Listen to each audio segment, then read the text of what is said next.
안녕하세요. 저는 핸드메이드 제품을 판매하는 사업을 하는 50대를 바라보고 있는 여자입니다. 결혼을 하고 출산을 하며 저는 제가 단 한 번도 사업을 하게 될 거라고 생각해 본 적이 없었는데 정신을 차리고 보니 꽤 안정된 사업을 운영하는 사장님이 되어 있더군요. 사람 운명이란 게 참 신기하지 않나요?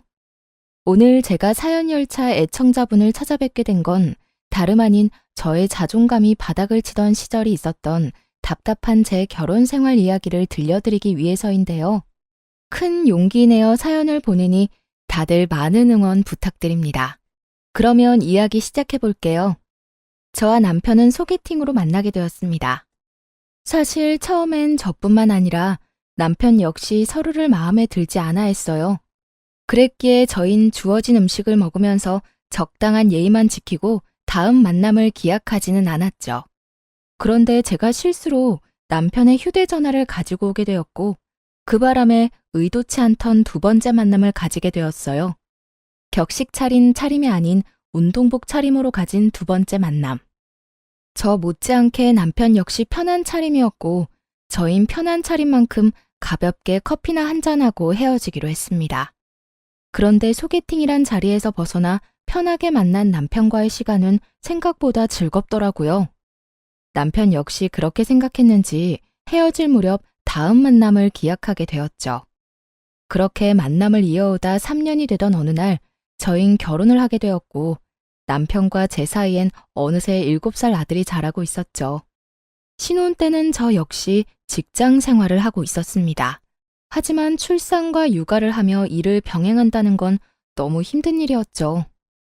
엄마, 나 어린이집 싫어. 가기 싫어. 도연아, 엄마도 도연이랑 헤어지는 거 싫어. 그런데 엄마도 해야 할 일이 있는걸? 엄마는 회사에 가서 일을 해야 하니까 도연이는 어린이집 가서 친구들하고 선생님이랑 조금만 놀고 있어. 엄마가 빨리 도연이 보러 갈게. 싫어. 도연이는 싫다고. 말이 터지기 시작하니 아들은 본격적으로 어린이집을 거부했고 전 결국 복직을 하고 3개월 만에 직장을 그만두게 되었습니다. 처음엔 남편도 제가 일을 그만두는 걸 반대한다거나 싫어하진 않았어요. 오히려 반기는 쪽이 가까웠죠. 아무래도 도연이 때문에 직장 생활을 더 하는 건 무리인 것 같아. 아침마다 전쟁도 그런 전쟁이 없어. 가기 싫다는 아들 떼어놓고 출근하는 내 맘도 편하지 않고. 퇴근도 늦으니까 도연이 데리러 가면 애 혼자 있을 때가 한두 번이 아니라니까.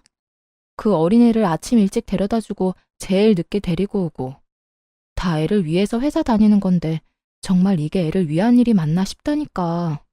그래서 말인데 나 회사 그만둘까 봐. 그래, 그렇게 하자. 나 혼자 본다고 우리 집이 망하는 것도 아니고. 내가 좀 더 부지런하게 일하면 괜찮을 거야. 당신은 다른 걱정하지 말고 우리 도연이나 잘 키워줘. 돈 걱정은 하지도 말고 집안일만 신경 써. 알겠지? 이렇게나 저와 생각이 통하고 든든하던 남편이었는데 시간이 지나면 지날수록 저에게 생활비로 압박을 해오기 시작하더라고요. 그것도 물가 반영은 1도 하지 않은 4년째 같은 금액으로 주는 생활비로요. 이번 달에 생활비 좀 줄이면 안 돼? 뭐? 생활비를? 안 돼. 지금 주는 것도 사실 부족해. 거기서 아끼고 또 아끼면서 겨우 맞춰나가고 있는 건 몰라? 그런데 여기서 생활비를 더 줄인다고? 안 돼. 절대 안 돼. 나도 힘들어서 그래. 요즘 회사 사정도 안 좋아서 연장 근무하는 것도 눈치 보이고. 그러지 말고 당신 다시 일자리 알아보면 안 돼? 나 혼자선 도저히 힘들어서 안 되겠어. 요즘같이 힘든 시기에 내가 취업이 되겠어? 하여튼 알아는 볼게. 그래도 큰 기대는 하지 마. 나한테 취업 가지고 부담을 주지 말란 말이야. 알겠어. 내가 부담을 주면 또 얼마나 준다고. 천천히 시간을 가지고 기다릴 테니까 노력이라도 해봐. 그렇게 전 취업을 준비하게 되었고 제 예상대로 그건 쉬운 일이 아니었죠. 경력 단절에다가 아기 엄마. 그 어느 회사에서도 선호하는 사람은 아니었고 취업을 준비하며 저의 자존감마저 바닥을 치게 되었습니다. 예전엔 다른 회사에서 이직을 권할 만큼 능력 있는 사람이었는데 이젠 어디에서도 환영받지 못하는 사람이 되었다는 생각에 자존감은 급속도로 바닥을 치게 되었죠. 그러는 와중에 그 어떤 압박도 부담도 주지 않겠다는 남편은 그 호언장담이 무색하게 그렇지 않아도 바닥인 제 자존감을 더욱 바닥치게 했습니다. 면접은 어떻게 됐어? 오늘 근처 회사에 면접 보러 간다고 했잖아. 그런데 그게 안 될 것 같아. 도연이 곧 8살이라고 하니까 초등학교 들어가면 엄마 손길이 더 많이 필요할 텐데 회사 일은 어떻게 할 거냐고 되묻더라고. 아, 답답하다, 답답해. 내가 더 답답하다. 어떻게 매번 그렇게 다 떨어지냐? 면접 보러 가면 좀 웃고 해. 그렇게 궁상 떨고 앉아있는데 어느 사장이 합격시켜주고 싶겠냐? 나 같아도 싫겠다. 당신 무슨 말을 그렇게... 그리고 내가 면접하러 가서도 이러고 있겠어? 지금이야 매번 면접에서 떨어지니까 속이 상해서 이런 표정인 거고 면접에선 나도 밝은 표정으로 있다고. 하여튼 말이라도 좀 예쁘게 하면서 위로라도 해주면 안 돼? 그렇지 않아도 속상하고 자존감도 떨어지는데 당신까지 꼭 그렇게 후벼 파야 속이 시원하냐고. 당신이 잘못해서 면접 떨어져 놓고 왜 나한테 화풀이야? 엄한데 화풀 생각 말고 저녁이나 차려. 돈 못 벌면 밥이라도 제때제때 차려내란 말이야. 남편은 매번 떨어지는 면접에 상심이 큰 저를 위로하기는커녕 비아냥대며 저의 속을 뒤집어 놓기 일쑤였고 전 그런 남편에게 마음이 상할 대로 상해버려 점점 입을 다물게 되었죠. 그럴수록 남편이 점점 더 저를 무시하기 시작했고 어느새 저흰 눈만 마주쳤다 하면 서로를 깎아내리기 바쁜 사이가 되어버렸어요. 이번에도 떨어졌지? 물어 뭐해. 아무 말 안 하고 있는 거 보면 100% 떨어졌겠지. 하긴 나 같아도 당신 같은 아줌마는 안 쓰겠다. 나 같은 게 어때서? 당신 진짜 말 그따위로밖에 못해? 그리고 내가 이렇게 아줌마 된 게 다 누구 때문인데? 누구 때문인데? 설마 나 때문이라고 할 건 아니지? 당신이랑 결혼하고 애 낳고 집안일 하느라 경력단절 된 건 생각도 안 하나 봐. 내가 만약에 일 안 쉬고 당신처럼 일했으면 아마 모르긴 몰라도 업계 최고 대우 받으면서 일했을 거야. 그건 당신 생각이고, 그리고 그렇다고 한들 그게 무슨 소용이야? 지금은 취업도 못하고 집에서 밥이나 축내는 밥순이인데 말이야. 뭐? 밥순이? 참나 기막혀서. 그러는 너는 뭔데? 밥순이한테 밥이나 빌어먹고 사는 너는 뭐냐고. 뭐? 밥이나 빌어먹어? 너 지금 말 다 했어? 아, 됐다. 말을 말자. 내가 무식한 여팻네랑 무슨 말을 하겠어? 이렇듯 끝은 무식한 여팻네였고 전 여팻네 말만 들으면 치가 떨릴 정도로 무시를 당하고 있었습니다. 그렇게 무시가 일상이 되던 어느 날 친정엄마의 생일이 다가왔고 전 늘 그렇듯 돈을 뽑아 봉투에 돈을 넣고 있었어요. 다른 때는 1년에 한 번 드리는 용돈이기에 시댁 친정 구분 없이 50만 원씩 드리고 있었지만 남편 놈과 돈과 취업 때문에 다툼이 잦은 시기라 눈치가 보이더라고요. 그래서 고민하다 30만 원만 마련하게 되었고 그 돈을 봉투에 넣고 있었죠. 고작 30만 원에도 이렇게 눈치를 보고 살아야 하느냐는 마음에 참 속이 상하더라고요. 서럽기도 했고요. 말이야 바른말이라고 육아하고 살림 사는 걸 시급으로만 따져받아도 이렇게 부모님 용돈 드리는 것까지 눈치 볼 일은 없었을 텐데 이딴 남편을 둔 가정주부들의 한탄스러움이 정말 무엇인지 단번에 느껴지는 날이었습니다. 그렇게 한탄스러우면서도 남편의 눈치나 살펴야 하는 저 자신과 처지가 싫기도 했고요. 그렇게 한숨을 푹푹 내쉬며 봉투를 준비하는데 남편이 방으로 들어오더라고요. 방으로 들어온 남편은 그냥 저를 스쳐 지나가는가 싶더니 제 손에 들린 봉투를 보곤 걸음을 멈춰 저에게 물어오더라고요. 웬 돈이야? 전혀 아무것도 모른다는 표정에 저는 반사적으로 고개를 들어 남편을 노려봤고 저의 눈빛에 의아해하던 남편은 이내 엄마의 생일이란 게 떠오른 듯 재빨리 말을 하더라고요. 아, 장모님 생신이지? 이번 주 주말에 같이 밥 먹기로 했어. 시간 괜찮지? 주말에? 나 안 돼. 당직 잡혀서 회사 나가봐야 해. 진작 말해주지. 일찍 알았으면 다른 사람이랑 미리 바꿨을 텐데. 당직이라 사실 알고 있었어요. 당직이 아니라는 걸 말이에요. 남편은 평소 가지고 다니는 수첩에 당직 날은 습관적으로 표시해두곤 했는데 엄마 생일이 있던 달이라 미리 남편 수첩을 확인했었거든요. 그래서 그날로 엄마와 약속을 잡은 거였기도 하고요. 하지만 남편은 당직이라며 저를 속였고 전 그 거짓말에 속아 넘어가기로 했습니다.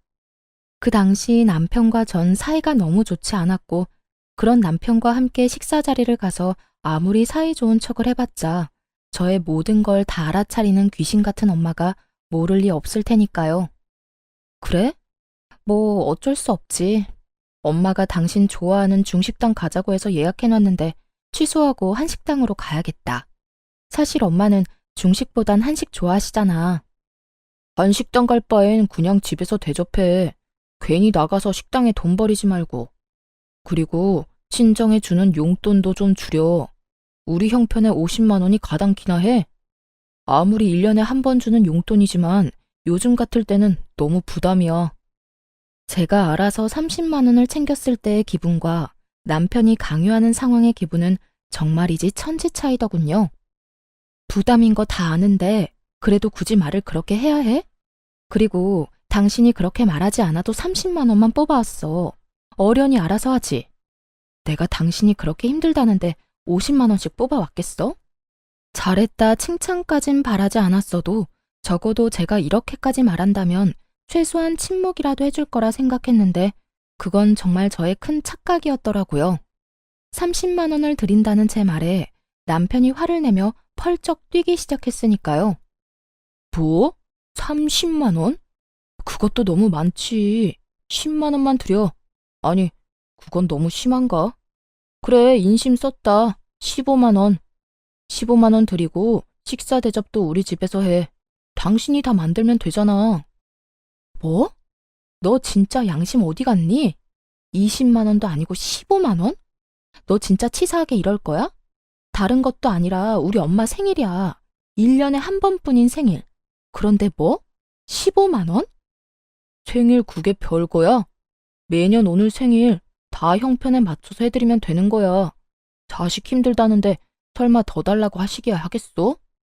형편 같은 소리 한다. 다른 건 몰라도 30만 원은 드릴 거니까 그런 줄 알아. 저는 고함을 꽥 질러버렸고 남편은 그제야 좀 심했다 싶었는지 머리를 긁적이며 아무 말도 하지 않더라고요. 그런 남편을 보고 있는데 정말 이혼이란 말이 목 끝까지 차올라 금방이라도 툭하니 튀어나올 것만 같았어요. 하지만 그 순간 안방에 걸린 가족 사진이 보였고 그곳에 행복하게 웃고 있는 아들의 얼굴이 제 시야에 꽂혔죠. 돌싱남 돌싱녀들이 TV에 나와 새로운 인연을 찾아 나설 만큼 흠이 아닌 세상이 되었지만 자식이 있으니 이혼이 쉽지만은 않더라고요. 특히나 곧 입학을 앞두고 있는 아들에게 아빠를 빼앗을 순 없는 노릇이기도 했고 무엇보다 그대로 이혼을 했다간 제 능력 부족으로 아들을 보지 못하고 살 것이 뻔했기에 전 참고 또 참으며 말을 삼킬 수밖에 없었습니다. 그렇게 울분이 담긴 봉투를 챙겨 엄마를 만났고 제 계획대로 엄마를 한식당에 모시게 되었죠. 고급 한식당이 아닌 그저 평범한 식당이었지만 엄마는 참 기뻐하시더라고요.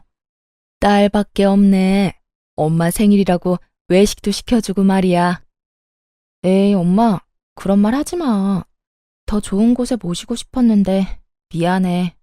내가 취업만 하면 엄마 좋은 데 모시고 가서 거하게 대접할 테니까 그때까지 건강하기만 하셔요. 생신 축하해요. 그래, 고맙다. 요즘 많이 힘들지? 젊은 사람들도 취업이 힘들다고 난리던데 넌 더 힘들겠지. 그래도 너무 낙담하지 말고, 알겠지? 난 괜찮으니까 너무 걱정하지 마. 얼른 먹자. 나 배고파. 그렇게 식사 자리가 끝나고 계산을 하려는데 엄마가 미리 계산을 해버렸다고 하더라고요. 아마 힘든 딸에게 부담이 될까 화장실 가는 척을 하시며 미리 계산한 듯 했어요. 그것까지도 마음이 너무나도 속상했는데 집으로 돌아와 가방을 정리하던 저는 그 자리에 주저앉아 펑펑 울고 말았습니다. 제 가방 속엔 제가 엄마에게 드렸던 봉투가 고스란히 들어있더라고요. 30만 원이 아닌 100만 원이 든 돈 봉투가요.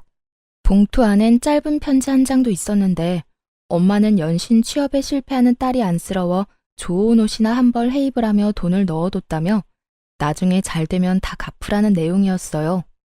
그날 밤 그 돈 봉투와 편지를 안고 얼마나 울었는지 모릅니다. 죄송하기도 하고 서럽기도 해서요.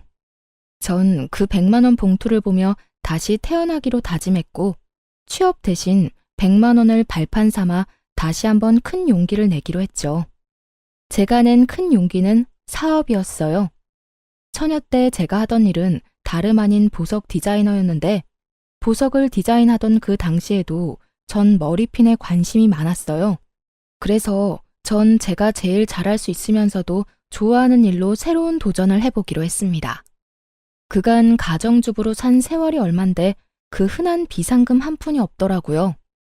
얼마나 악착같이 가정에만 충실하게 살았는지 기특하다는 생각보단 멍청했다는 생각만 들었어요. 제 수중에는 부모님이 주신 100만 원이 전부였고 그 돈으로 머리핀 재료들을 구입해 핸드메이드 제품을 만들어 팔기 시작했습니다. 처음엔 제품 종류가 많진 않았어요.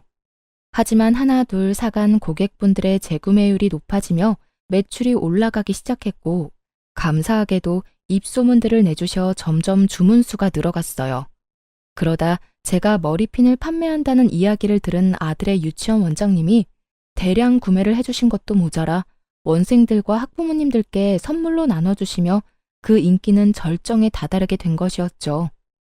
그렇게 100만 원으로 시작한 사업은 어느새 온종일 제품을 만들어도 모자랄 만큼 주문이 넘쳐나고 있었습니다. 혹시나 망할 수도 있는 일이고 혹여나 그렇게 된다면 또 남편에게 모진 말들을 들을 수 있으니 굳이 남편에게 알리지 않고 시작했었거든요. 그런데 저의 사업은 어느새 작업실을 따로 얻어야 할 정도로 규모가 커져 있었죠. 그렇게 몸도 마음도 바쁜 사이 시모의 생일이 다가왔고 저 역시 남편과 마찬가지로 참석조차 하고 싶지 않았지만 그랬다간 또 무슨 불호령이 떨어질지 모르는 일이니 참석하게 되었어요. 여보, 어머님 용돈 준비했어? 안 했으면 내가 은행 간 김에 뽑아올까? 어? 아니야. 내가 준비했어. 그래? 식당 예약도 당신이 했다고 했지? 웬일이래? 평소에 귀찮다고 신경도 안 쓰던 사람이. 어디 예약했어? 집에서 가까워? 어딘지 말하면 당신이 다 알아. 그냥 당신은 내가 운전하는 차 타고 가서 밥만 맛있게 먹고 오면 돼. 얼른 가자. 이러다 늦겠다. 남편은 평소와 다르게 시모 생일 준비를 혼자 다 한 상태였고 그런 남편이 저는 이상할 수밖에 없었습니다. 그도 그럴 것이 지난 결혼 생활 동안 친정은 물론이고 시댁 일에도 남자가 뭘 아냐고 하며 귀찮은 일은 전혀 나서지 않던 남편이었으니까요. 하지만 이런 저의 의아함은 약속 장소에 도착하고 난 후 다 풀리게 되었죠. 남편이 시모 생일이라고 예약한 식당은 고급 한식당으로 유명한 곳이었기 때문이었죠. 저에겐 돈이 아까우니 엄마 생일상을 집에서 차려주라던 남편놈은 제가 돈이 없어 차마 모실 생각도 못한 한식당에서 제일 비싼 코스로 예약했더군요. 아무리 자기가 번 돈으로 자기 부모한테 쓴다고 한들 이토록 차이나게 대접할 거라곤 상상도 못했던 터라 그 배신감은 더욱 크게 다가왔습니다. 거기에다 용돈 봉투까지 두둑하게 준비해 제 앞에서 시모에게 건네는데 정말 눈이 돌아버릴 지경이었어요. 엄마, 여기 용돈 필요한데 쓰세요. 생신 축하드려요. 어머, 아들. 정말 고맙다. 그렇지 않아도 요즘 여기저기 쓸 데가 많았는데 역시 우리 아들뿐이야. 그런데 봉투가 좀 두껍다. 작년보다 훨씬 많은 것 같은데 요즘 우리 아들 벌이가 좀 되나 봐. 경기 안 좋아서 다들 힘들다고 난리던데. 역시 우리 아들 능력도 좋아. 에이, 얼마 안 돼요. 내년 생신 땐 더 드릴 수 있도록 노력할게요. 말이라도 고맙다, 아들. 화기애애한 그 분위기 속에서 진심으로 웃지 못하는 건 저뿐이었습니다. 우라가 치밀어 올라 당장이라도 그 상을 엎어버리고 싶은 걸 그야말로 죽을 힘을 다해 참고 또 참았어요. 그 순간 제가 표정 관리를 어떻게 했는지, 무슨 말을 어떻게 했는지 기억이 나지 않을 정도니까요. 전 그만큼 화가 나 있었고 남편에 대한 분노로 치가 다 떨릴 지경이었어요. 그렇게 인고의 시간이 지나고 집으로 돌아온 저는 그야말로 개거품까지 물며 남편에게 따져 물었어요. 너 진짜 이럴 거야? 이렇게 치사하게 나올 거냐고. 정말 화가 나는 게 남편의 태도였어요. 저는 화가 치밀어 올라 거품까지 물며 따지는데 남편은 정말로 아무것도 모르겠다는 표정과 목소리로 저에게 왜 난리를 부리냐고 하더라고요. 내가 뭘 어쨌다고 이 난리야? 전 이런 남편의 태도에 더욱 화가 났고 그간 쌓아왔던 울분을 토해냈죠. 몰라서 물어?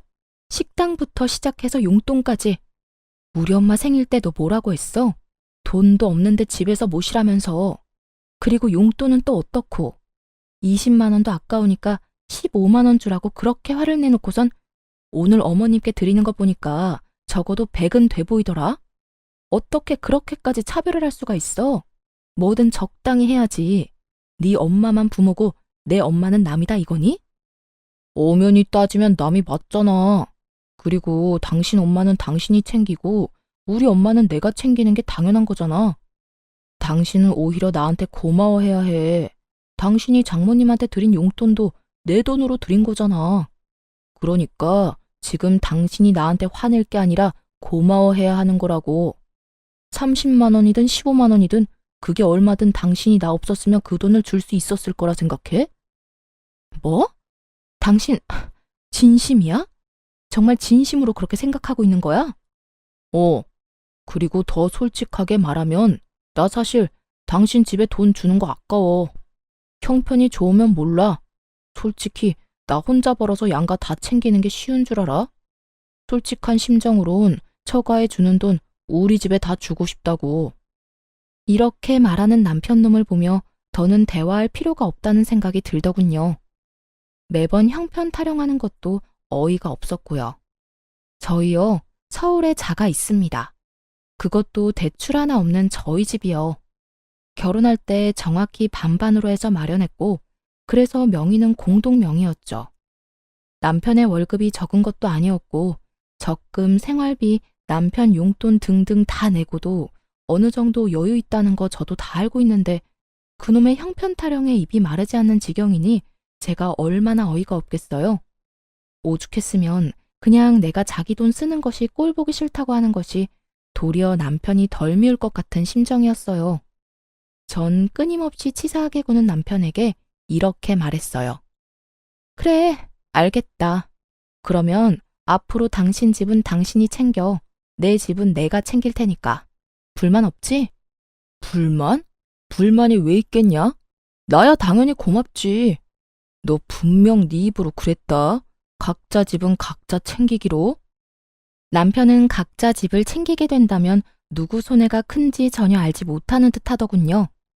하긴 제가 생색내는 사람도 아니었고 시댁의 제사부터 시작해서 명절까지 전 그 누구의 도움도 받지 않고 혼자 해냈고 때론 남편도 없이 혼자 가서 음식 준비에 마무리까지 혼자 다 해낸 것이 한두 번이 아니었으니까요. 그것뿐인가요? 제 시모 쉬운 사람 아닙니다. 틈만 나면 전화가 와서 이런저런 잡일 다 시켜대는데 그게 얼마나 사람 미치게 하는지 남편은 전혀 알지 못하겠죠. 그런 모든 일들에서 해방시켜준다는데 제가 마다할 이유는 없었고 전 다시 한번 정확히 각자의 의미를 짚어주었죠. 그래, 알겠어. 앞으로 나 당신 집에 발길도 안 할 거야. 각자 집 챙긴다는 거엔 제사, 명절, 생신 다 포함되는 거 알지? 난 이 시간 이후부터 그 모든 걸 다 챙기지도 참석도 안 할 테니까 그런 줄 알아. 아, 물론 당신도 안 챙겨도 돼. 우리 집은 내가 알아서 챙길 테니까. 막상 제가 참석도 안 한다고 하자 남편은 잠시 멈칫하는 듯 했지만 친정에 쓰는 돈이 너무나도 아까운지 이내 알겠다며 약속 꼭 지키라고 하더군요. 그렇게 저흰 한 집에서만 사는 남보다 못한 부부 사이가 되었고 그렇게 시간은 흘러 아이가 초등학교에 입학을 하게 되었습니다. 제 사업은 완전히 자리를 잡게 되었고 매출은 월 1,000만 원이 되는 달이 늘어가고 있었죠. 능력이 된다는 건 참 좋더라고요. 아들의 작아진 운동화를 애써 모른 척할 필요도 없었고 20년째 쓰고 있던 친정의 세탁기를 바꿔주는 것도 걱정도 무리도 할 필요도 없이 할 수 있었으니까요. 30만 원을 주고 100만 원을 받아왔던 죄송했던 지난 생일과는 달리 엄마의 생일 선물로 500만 원을 드렸던 그날 엄마도 울고 저도 울었습니다. 그렇게 제가 눈물로 행복한 날들을 보내는 사이 또다시 시모의 생일이 다가왔어요.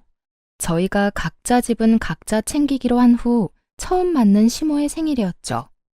저는 약속한 대로 그리고 제가 선언한 대로 시모 생일은 신경 쓰지도 않았고 그랬기에 참석도 하지 않았습니다. 그 대신 전 엄마를 모시고 그때 시모의 생신날 갔던 저에겐 돈이 없어 차마 엄마를 모시고 가지 못했던 그 한식당에 가게 되었죠. 엄마와 전 가게에 들어서 예약한 룸을 향해 걸어 들어가는데 그곳에 남편과 시댁 식구들도 왔더군요. 혹시나 하는 마음이 있긴 했지만 같은 시간대에 만나게 될 거라고는 생각도 못했는데 이를 어쩌나 했어요. 하지만 다행스럽게도 남편을 제외한 시댁 식구들은 저를 보지 못했고 저를 발견한 남편만이 저와 눈이 마주치게 되었죠. 전 그런 남편을 무시한 채 재빨리 엄마를 모시고 룸으로 들어가 버렸고 그런 저의 태도에 화가 난 남편이 저를 주차장으로 불러내더군요. 왜 오라가라 난리야. 엄마랑 같이 온 거 못 봤어? 엄마 혼자 두기 그러니까 할 말 있으면 얼른 해. 너 진짜 이럴 거야? 휴대전화도 끄고 뭐 하느라 우리 엄마 생일에 얼굴도 안 내비친다 싶었더니 네 엄마랑 여기까지 밥 먹으러 왔어? 당신이 그러고도 며느리야? 어떻게 며느리가 시어머니 생일에 참석도 안 할 수가 있냐고. 이거 왜 이래? 우리 약속 잊었어? 각자 집 각자 챙기기로. 당신 그래서 우리 아빠 생일도 참석조차 안 했던 거 기억 안 나? 지난달 친정아빠 생일에 자신은 참석하지 않고 돈도 쓰지 않아도 된다며 신나서 콧노래까지 부르던 것이 기억이 나지 않는 것 같아 콕 집어주었죠. 제 말에 남편놈은 그제야 생각이 난 건지 얼굴까지 붉히며 저를 노려보더군요. 그렇게 보면 어쩔 건데 다 당신이 자초한 일이야. 그러니까 나한테 여기서 괜한 시비 걸지 말고 들어가서 네 가족들이랑 시간 보내. 제 말에 할 말이 없어진 남편은 씩씩거리는가 싶더니 저에게 손을 내밀더니 이렇게 말했어요. 내놔, 내 카드. 뭐? 내 카드 내놓으라고. 당신 여기 내 카드로 결제하려고 했지? 그런데 어쩌냐? 나는 내 돈으로 당신하고 당신 가족 배불려 줄 생각 전혀 없는데. 사람이 변해도 어떻게 이렇게까지 변할 수가 있는 것인지 그 순간 저는 이때껏 왜 이런 남자와 뭐 때문에 함께 살았나 하는 생각이 다 들더군요. 전 남편의 손에 카드를 던져주다시피 돌려주며 이렇게 말했어요. 아, 그래? 이까지 카드 한도 얼마나 된다고 이 난리야? 이딴 카드 쓸 일도 없고 앞으로도 줄 필요 없으니까 당신이 다 해. 이걸로 사랑하는 당신 가족 밥이나 사주면 되겠네. 제 말에 남편은 코웃음까지 치며 이렇게 묻더라고요. 뭘 믿고 이러는 거야? 어디 취업이라도 했어? 네, 그래요. 전 그때까지도 제가 사업을 하고 있으며 그 사업으로 대박이 났다는 사실을 알리지 않고 있었어요. 아니, 정확히는 알릴 수가 없었죠. 남편놈은 저와 한바탕 하고 난 후 생활비조차 주지 않고 있었고 그렇게 무책임하게 굴면서도 단 한 번 저에게 돈이 필요하지 않냐고 묻지도 않았으니까요. 그런 남편에게 굳이 제가 알릴 필요도 알릴 틈도 없었던 겁니다. 취업은 무슨? 내가 어떻게 취업을 하겠어? 틀린 말은 아니었어요. 사업으로 성공을 하게 됐지만 취업에 성공한 건 아니었으니까요. 제 말을 들은 남편은 더욱 의아하다는 얼굴로 저에게 따져 묻기 시작했어요. 그러니까 내가 생활비도 안 주는데 네가 무슨 돈이 있어서 여기를 왔냐고. 당신이 생활비 준 게 언제인지 기억도 안 나는데 그동안 생활은 걱정은커녕 아들 용돈 한번 걱정하는 법이 없더니 고작 식사 한 끼 네 돈으로 사줄까 봐 걱정은 되는가 봐. 그래, 여기가 얼마나 비싼 식당인데 당신 같으면 걱정 안 되겠어? 걱정하지 마. 나 취업은 못했는데 사업이 대박이 났거든. 그래서 우리 엄마 모시고 여기 정도 올 돈은 있어. 뭐? 사업? 당신이 무슨 사업이야? 집에서 살림만 하던 여자가 사업은 무슨? 괜히 자존심에 나한테 거짓말하는 거지? 그래, 그거네. 자존심이 밥 먹여주는 거 아니니까 거짓말 그만하고 지금이라도 장모님이랑 빨리 나가. 여기 정말 비싸다니까. 제 말은 전혀 믿지 못하고 행여나 자신에게 빈대라도 붙을까봐 벌벌 떠는 남편을 보며 비로소 오늘이 그날이구나 싶더라고요. 저희가 그 긴 세월의 인연을 끝내고자 이혼을 말하게 되는 날 말입니다. 엄마랑 내 밥값은 내가 알아서 해결할 테니까 당신은 신경 쓰지 마. 아니다. 그냥 마음대로 생각해라. 그리고 만난 김에 이야기 나누게 된 김에 한마디 더 할게. 우리 이혼하자. 그래도 함께한 세월이 10년인데 이혼을 고하는 제 목소리는 제가 느끼기에도 소름 끼칠 정도로 무미건조하더라고요. 오랜만에 만난 지인에게 다음에 만나면 밥이나 먹자고 하며 건네는 말투.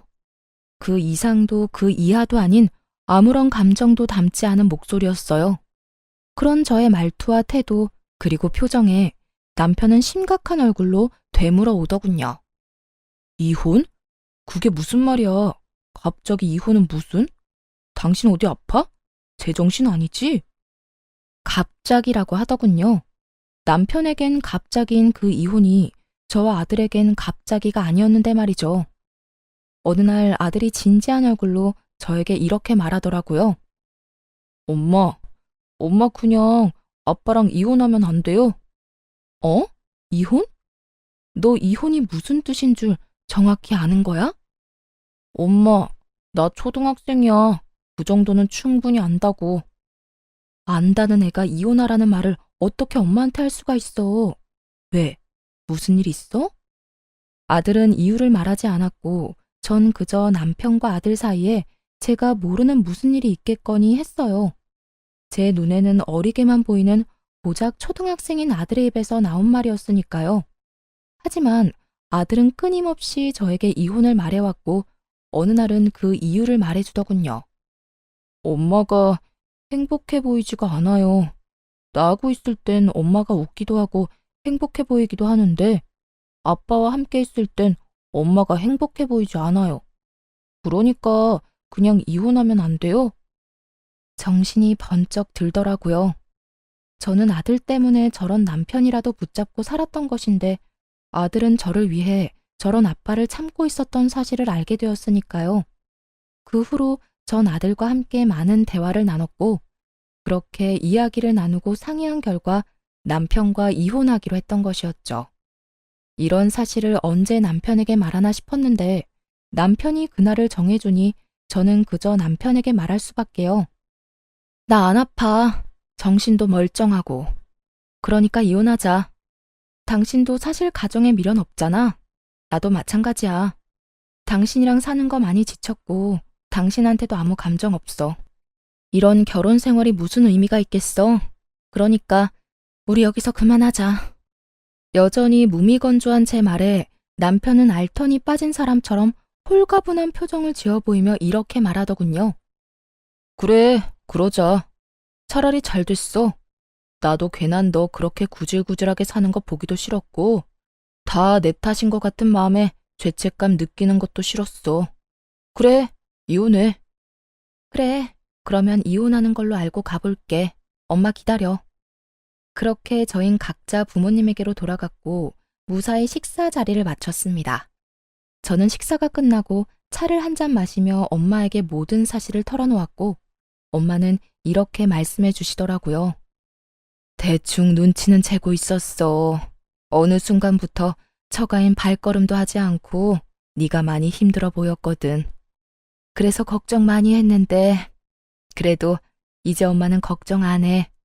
그땐 많이 힘들어 보였는데 이혼한다고 말하는 지금의 너는 후련해 보이거든. 잘 결심했어. 네가 행복할 수만 있다면 그게 이혼이든 뭐든 엄마는 환영이야. 이 엄마가 응원할게. 엄마는 저의 앞날을 응원해 주셨고 생각보다 좋은 분위기에서 식사 자리를 마칠 수 있었죠. 하지만 이런 저희 집과는 달리 시댁은 난리가 난 듯 하더라고요. 집으로 가기 위해 주차장으로 가니 시모가 고래고래 소리를 지르며 제 욕을 하고 있는 꼴을 보아하니 말이에요. 그년이 이혼하자고 했다고? 그래, 그까짓 이혼해. 애는 애 엄마한테 키우라고 하고 양육비는 월 20만 원만 줘. 그리고 애는 우리가 보고 싶을 때마다 본다고 하고. 알겠어? 어디 땡전 한 푼도 못 버는 거 그래도 애 엄마라고 참고 살게 해줬더니 뭐? 이혼? 그까짓 이혼 당장 해라. 그게 요즘 사업한다나 봐. 꽤 잘 되는 것 같던데. 그러고 보니 하고 다니는 것도 좀 바뀐 것 같기도 하고. 집에서 놀고 먹던 게 사업이라고 해봤자 그게 뭐 잘 되겠니? 다단계는 아닌지 몰라. 사업을 하든 취업을 하든 그 물건 못 쓸 물건이니 이혼해. 이런 대화는 저는 물론이고 친정엄마까지 듣게 되었고 엄마의 표정은 좋지 않았습니다. 저 옆편네가 누구한테 감히 욕짓거리를 하는 거야? 내가 진짜 저 옆편네를? 엄마, 참아. 여기서 흥분해봤자 좋을 거 하나 없어. 괜히 말 섞지 말고 그냥 가자. 무시가 답이니까. 엄마를 달래며 잡아끄는 행동과는 다르게 당장이라도 달려가 내 수익이 월 1,000이다 라고 외치고 싶었지만 그렇게 한다고 한들 뭐가 남겠어요. 전 말로 하는 대신 그들을 지나쳐 제 차에 올라탔고 그 순간 그 사람들의 눈빛을 아직도 기억합니다. 뭐니? 쟤 도요냄이 아니니? 저거 비싼 차 아니야? 쟤가 왜 저 차에 타는 거야? 그러게 저 차 1억짜린데 엄청 비싼 차인데 왜 저기에 여보 남편은 제 차 문을 붙잡고 늘어지더라고요. 이거 나 차 출발하려는 거 안 보여? 죽고 싶어서 환장했어? 그게 아니라 이거 정말 당신 차야? 당신 정말 대박이라도 난 거야? 말했잖아 나 대박 났다고. 그러게 잘 좀 하지 그랬어. 사람 말도 좀 믿고. 여보 우리 이야기 좀 하자. 아까는 내가 말이 심했지? 미안해. 이제 와서 미안? 웃기지도 않는다 진짜. 다 됐으니까 저리 꺼져. 전 남편을 있는 힘껏 밀어버리고선 그대로 차를 몰고 주차장을 빠져나왔어요. 룸미러를 통해 보니 남편은 거의 울 것 같은 얼굴로 제 차를 쫓아오다 넘어져 버렸고 시모는 자리에 털썩 주저앉아 있더군요. 그 후로 저는 바로 이혼을 진행했고 남편은 그제야 끝까지 저에게 매달리더라고요. 여보, 우리가 이혼은 무슨 이혼이야. 내가 바람을 피운 것도 아니고 당신한테 나쁜 짓을 저지른 것도 아니고. 이까진 일로 이혼한다고 하면 사람들이 다 비웃는다고. 사람들이 뭐라고 하든 난 상관없어. 그리고 당신이 나한테 한 행동이 외도하고 다른 게 뭔데? 당신은 말로 나한테 상처를 줬고 행동으로 나한테 배신감을 안겨줬어. 난 더는 당신을 사랑하지 않고 당신 같은 사람을 믿지도 않아. 여보, 내가 미안해. 나 정말 반성 많이 하고 있다고. 그래, 우리 도연이. 당신은 도연이 생각 안 해? 도연이가 아빠 없다고 손가락질 받길 바라는 건 아닐 거 아니야. 나도 그것 때문에 참고 살았는데 당신 아들 도연이가 제발 나더러 당신하고 이혼하라고 하더라. 뭐? 우리 아들이? 우리 아들이 왜? 거짓말이지? 도연이가 그랬을 리가 없잖아. 도연이가 내가 불행해 보인대. 당신이랑 있는 내가 행복해 보이지 않아서 차라리 이혼했으면 좋겠다고 하더라. 애가 그런 생각을 할 때까지 당신은 뭐 했냐? 도대체 뭘 했길래 내 아들이 나한테 그런 말까지 하게 만들었냐고. 충격적인 진실 앞에 남편은 할 말이 없는 듯 가만히 있더라고요. 오만 생각이 남편의 머릿속에 오가는 것 같기도 했고요. 우리 아들, 나 이혼하고 나면 당신 보고 싶지도 않대. 그러니까 그런 줄 알고 이혼 준비해. 남편은 이런 제 말에도 아무 말도 하지 않고 돌아갔고 그렇게 이혼은 진행되었습니다. 재산 분할이 제일 걱정이었는데 긴 세월 남편이 생활비 한 번 주지 않았고 양육에도 무관심한 태도에서인지 모든 것은 저에게 유리한 조건으로 끝이 났고 양육권 역시 아들의 뜻에 따라 당연히 제가 가지게 되었어요. 아들은 강력하게 아빠는 보고 싶지 않다는 자기 의사를 전했고 그 덕에 전 남편은 아들의 얼굴조차 제대로 볼 수 없는 처지가 되었습니다. 그렇다고 해서 전 남편의 처지가 불쌍하다거나 안쓰럽다거나 그런 감정은 전혀 들지 않더라고요. 마지막으로 본 전 남편의 충격적인 얼굴이 신경 쓰이긴 했지만 평소 남편은 아들에 대해 이렇다 할 정도의 정이 없던 사람이었으니까요. 이혼을 하며 알게 된 사실인데 전 남편의 말이 씨가 된 것인지 전 남편의 회사가 정말로 힘들어져 인원 감축에 들어가게 되었다고 하더라고요. 그 결과 평소 능력이 없던 남편이 잘리기 직전이란 말을 듣게 되었죠. 거기에다 그간 전 남편에게 뭐든 넙죽넙죽 잘 받던 전 시모는 막상 전 남편이 이혼한 것도 모자라 회사까지 잘려 전 시댁에 신세를 질 위기에 놓이자 딱 잘라 안 된다며 내쫓아 버렸다고 하더군요. 이러한 사실은 전 시모의 입을 통해 직접 듣게 되었죠. 무슨 일로 전화까지 주셨어요? 저 이제 어머님 며느리 아닌데요. 나라고 전화하고 싶어서 한 줄 아니? 네 남편 여기 왔다 갔다. 제 남편 아니고 어머님 아들이요. 저 이혼한 거 잊었어요? 그래, 내 아들. 방금 너랑 이혼하고 회사까지 잘린 내 아들 왔다 갔다. 꼴을 보아하니 마땅히 오갈 데도 없는 것 같더구나. 그렇다고 내가 나이가 몇 살인데 이 나이에 아들까지 끼고 살 순 없는 노릇이라 그대로 내쫓았다. 잘하셨네요. 그런데 그걸 왜 저한테 말하세요? 저는 궁금한 적도 알고 싶지도 않은데요. 말버릇하고는 에휴, 너 화난 거 나도 안다. 그런데 들어보니 너도 잘한 거 하나 없더구나. 그러니 너도 이쯤 하고 그만 아범 데리고 가거라. 아무리 밉다고 해도 네 새끼 아빠인데 저대로 둘 수는 없는 노릇이지 않니? 내가 보아하니 반성 많이 한 듯하니 데리고 가서 잘 구슬려서 데리고 살아. 알겠니? 이혼한 지가 언젠데 왜 그때까지 제게 시모짓거리를 하려고 하는지 이해가 되지 않더라고요. 하긴 애초에 이해가 되는 사람이었다면 자기 아들이 저에게 그딴 식으로 굴 때 가만히 보고만 있지도 않았겠지만요. 전 그때까지 큰 착각을 하고 있는 시모에게 단호하게 한마디 해주고 전화를 끊어버렸습니다. 어머님, 아니, 아줌마, 전 분리수거도 안 되는 그딴 쓰레기 필요 없어요. 제 아들도 더 이상 아빠가 필요 없다고 하고요. 뭐?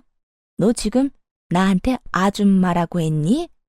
어디서 건방지게 어른한테 그딴 투로 짓거리는 게야?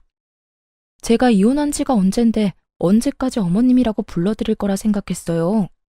말이야 바른 말이라고 이젠 아무 관계도 아닌데 아줌마가 맞지 않나요? 저요, 바빠요 아줌마. 일도 해야 하고 아들도 키워야 하고요. 그러니 이딴 일로 연락하지 마세요. 더는 목소리도 듣고 싶지 않네요. 끊을게요. 전화를 끊어버린 저는 전화번호를 바꿔버렸고 혹시 하는 마음에 아들 역시 번호를 바꿔버렸습니다. 그렇게 그 지긋한 인연도 끝이 났어요. 그 후 저는 아들과 함께 잘 살고 있습니다. 이혼을 하고 난 후 제법 자란 아들이 저에게 이런 말을 해주더라고요. 엄마, 이제 정말 엄마가 행복해 보여. 그래서 나도 행복해. 그러니까 엄마, 앞으로도 많이 행복해 해줘.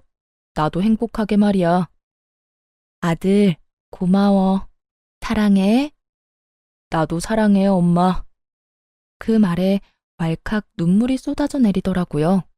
품 안에서 울고 웃던 아들이 어느새 자라 엄마의 행복이 자신의 행복이라 말하는 걸 보며 눈물이 나기도 했고 행복함에 웃음이 나기도 했으며 아들에게 참 고맙기도 했습니다. 만약 그 힘든 시절 아들의 말이 아니었다면 저는 어떻게 됐을까요? 그 쓰레기 같은 인간과 부부란 이름으로 아무 의미 없는 관계를 유지하며 제 인생을 갉아먹고 있지 않았을까요? 그 모든 것이 아들을 위한다는 큰 착각 속에서 말이죠. 그 삶은 결코 행복하지 않았을 뿐더러 끝도 없는 불행에 저는 병들어갔을 겁니다. 여러모로 아들의 존재가 오늘따라 더 감사하게 느껴지네요. 전 앞으로도 아들을 잘 키우는 것은 물론이고 힘들게 자리 잡은 제 사업이 흔들리지 않게 잘 유지하며 제 행복을 위해 살아갈 예정입니다. 제가 행복해야 아들 역시 행복하다고 하니 부지런히 행복해 보려고요. 때론 혼자인 것이 이겨낼 수 없을 정도로 힘이 드는 날이 오겠지만 둘이어서 외로울 때보단 그게 뭐든 덜 힘들지 않겠어요? 전 그게 뭐가 됐든 이겨낼 자신이 있거든요. 이로써 저의 긴 사연도 끝이 났네요. 저는 이혼을 마음먹기 전까진 이런 것도 이혼 사유가 될 수 있나 하는 걱정을 많이 했던 것 같아요. 그 어느 날 전 남편이 했던 말처럼 남편은 외도를 저지른 것도 저에게 폭력을 행사한 것도 아니었으니까요. 하지만 이혼을 진행하며 변호사와 많은 상담을 했는데요. 평생을 함께 살아가야 할 동반자가 내게 무시와 멸시를 밥 먹듯이 한다면, 또 처가와 시가를 대놓고 차별한다면 그것 또한 저와 제 아들에게 정신적 가해가 될 수 있다는 것을 깨달았습니다. 제가 이런 말까지 하는 이유는 세월이 많이 변해도 집에서 육아하며 집안일 하시는 많은 분들 중에 아직도 저처럼 무시당하며 눈치를 보며 사시는 분들이 많이 있더라고요. 가정주부 여러분, 육아와 집안일도 엄연한 일입니다. 가정에서 가장 중요한 일이죠. 그러니까 너무 눈치 보고 주눅이 들어 살지 마세요. 할 말은 하고 살자고요. 그럼 저는 이만 물러가 볼게요. 긴 시간 함께 해주신 모든 분들 감사합니다. 행복하세요.